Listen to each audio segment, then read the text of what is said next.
তো গাইস আমরা আজকে পারি বসার সিট ইন্ডিয়া প্রাইভেট লিমিটেড কোম্পানির থেকে। তো আমরা আমার যেটা 4255 মাকই ভ্যারাইটি ওইটা আমরা আজকে প্লট ভিজিট করবো আছি। তো ফুললি মাকইটা কীরকম হয়েছে আমরা আজকে দেখানোর জন্য চেষ্টা করবো, কীরকম কলা হয়েছে, কীরকম দানা হয়েছে, সব এ টু জেড ডিটেলস দেখানোর জন্য চেষ্টা করবো। তো আপনারা সবাই ভিডিওটা দেখবেন। এই দেখেন, এই যে কলার সাইজটা দেখেন, দেখেন একদম আঘাত থেকে একদম গোড়াবন্ত একদম দানা, পুষ্ট দানা আছে, পরিপূর্ণ দানা আছে।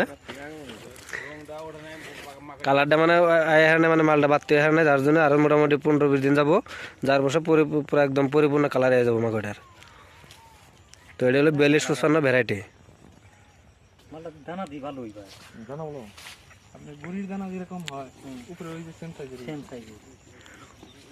ভালো নিয়ে যান। একদম সেম সাইজের মাল পাবেন ওরা একটা খেতে মধ্যে দেখেন আপনারা। আর যদি পারেন আপনারা সবাই আগামীতে অল্প অল্প করার জন্য চেষ্টা করবেন। পারিভাষা কোম্পানির সিট ইন্ডিয়া প্রাইভেট লিমিটেড কোম্পানির মাকই, যার ভ্যারাইটি হইল 4255। একদম একদম একদম এক সাইজের কলা আছে, ছোট বড় কোনো কলা নাই। আর এক সমান লাগছে একদম পুরা বরাবর, একটা করে কলা আছে। গাছের হাইটটা দেখেন কিরকম হয়েছে, মোটামুটি 5 ফুটের উপর আছে গাছের হাইটটা।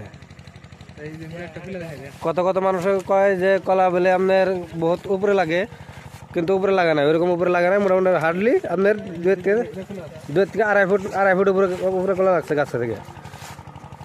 তারপর আবার কেউ কেউ কয় যে এটা আপনার হালিকে আগা ঠুকরাই দেয়, কিন্তু এটা হালিকে ঠুকরায় না আগা, কারণ একদম আগা একদম পুরো চাইবা থাকে বাকলা দিয়ে। দেখেন একদম আগা বলতে দানা আছে পুরা, হালিকেও ঠুকরা নাই, কোনো কিচ্ছু না, একদম আগা। এই দেখাইতেছে আমি আপনার আগাটা একদম পুরা ডাইকে রয়েছে। এই দেখেন, এই যে হালিকেও ঠুকরা হবে না, কিচ্ছু করা হবে না, একদম একটু দানা মাইন নাই কলার মধ্যে।